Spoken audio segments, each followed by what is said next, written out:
A fall upwards.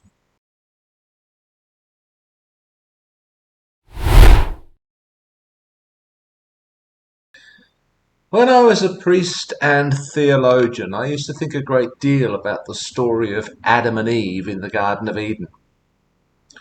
It seems to me that it's at the heart of the Christian message, since the coming and sacrifice of Jesus was intended to redeem humanity from the consequences of this fall. It was the disease for which Jesus was apparently the cure.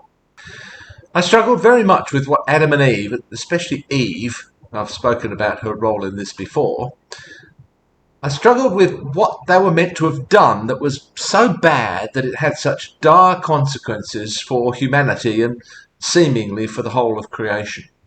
One of the perhaps unorthodox conclusions I came to, which I suppose is a reinterpretation, was that the fall was in fact a fall upwards.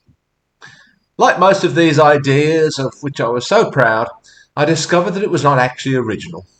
Way back in the 2nd century CE, the 2nd century of the Common Era, Irenaeus of Lyon argued that the fall was part of God's plan, necessary for humanity's education and maturation. According to Irenaeus, Adam and Eve were created in a state of immaturity, and the fall was a necessary step towards achieving full maturity and union with God. In the 20th century, the Roman Catholic theologian Pierre Teilhard de Chardin argued that the fall was a necessary step in the evolutionary process, moving humanity towards what he called the omega point, a state of ultimate unity with the divine. For Teilhard, the fall contributes to this dynamic process of evolution, driving humanity towards a higher state of consciousness and spiritual fulfillment. However, it has to be said that this was never the dominant interpretation. The fall is usually interpreted as a sinful rebellion against God, the consequences of which only the appearance and sacrifice of Jesus could correct. I was never comfortable with this, hence the idea of a fall upwards. That helped me to swallow the idea. At the same time, I understood the fall to be a metaphor for several things. For example, for being born. I'm sure that being born must feel like some kind of fall to the newborn, a catastrophic event, if they could conceptualize and express such a thing. Nevertheless, it was obviously a necessary step. Another such fall might be the gradual separation of the self from others, especially the mother. A fall out of this primordial sense of oneness. Another might be our own personal moral development as we begin to see ourselves not just as object, but as subject. There's a kind of internal fission between I and me, perhaps id and ego in Freudian terms. I thought perhaps that the myth of the fall reflected these very human and necessary experiences, that they were in fact an attempt to account for our sense of having once been somewhere better, or been in a state of oneness or innocence, and somehow we've lost that. I still think that, actually. I think these human experiences are the origin of all these myths of paradise lost, as well as our sense of fallenness. But in each case, these falls are necessary steps towards becoming an ethically aware, mature adult. Painful, but necessary. Each of us has to go through the terrible twos and the pains of adolescence. There were other elements of this Old Testament narrative that puzzled me. For example, Genesis 1:27 tells us that we're made in the image of God. Yet in Genesis 3:22, the crime of Adam and Eve is said to be that they've become like one of us.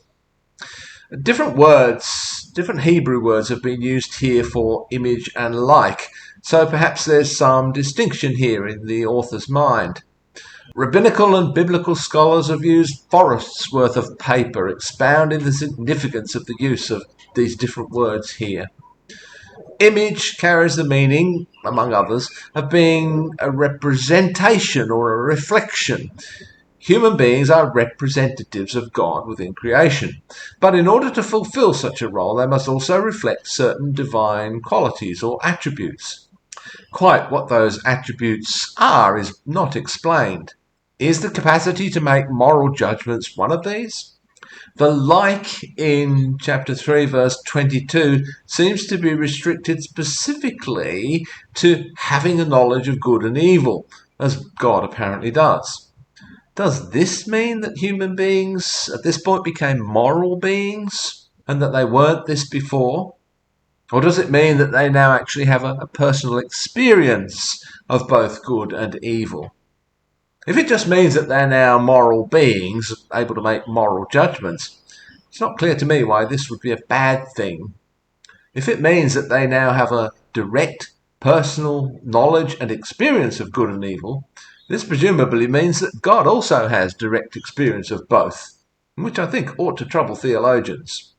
It would presumably mean that God is capable of both good and evil, as humanity apparently now is. It's intriguing, but perhaps also should be troubling, that this is a likeness between human beings and God. Anyway, you'd have to conclude that there must be a difference in the author's mind between image and being like, or else Adam and Eve are just being ejected from paradise for being the way that God made them, in his image. Once you begin to understand what a particular mythology is a myth of, and that it is in fact a myth, your relationship to that myth changes. You no longer understand it as a factual account. I personally never did. Now, at what point this became true for the Hebrew people, if it ever did, I'm not sure. It's not yet true for fundamentalist Christians today. But I came to understand the early chapters of Genesis as a mythological origin story for the sense of fallenness that we have, for the reasons I outlined earlier. Birth, differentiation of self from others, especially the mother, and moral awakening, loss of innocence. I think it also accounts to some extent for the tendency we have to look nostalgically over our shoulder at some imagined better past. The myth of the fall is an attempt to account for a certain malaise, a certain sense of loss that we experience in the course of growing into a mature adult human being. But as such, I would also suggest that it's about falling upwards rather than some kind of catastrophe. It was and is necessary for the human race and individual human beings to grow up and assume responsibility for their own behaviour and for the world. Maybe we're not quite there yet.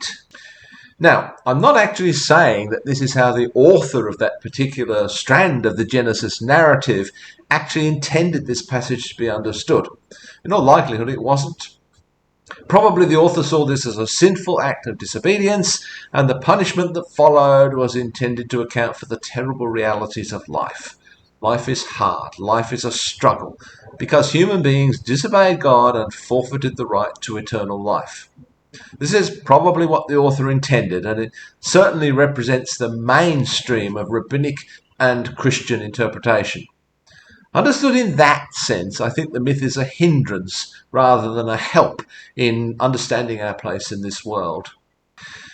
Even as an Anglican priest, I struggled with this interpretation, and I sought a better way to understand it. I was far from being the first to do so. I was clearly not the first person to be uncomfortable with this traditional interpretation. As early as the 2nd century, some theologians were reinterpreting in this way. It makes much more sense to me to reinterpret this myth as a way to understand our necessary fall upwards into adulthood.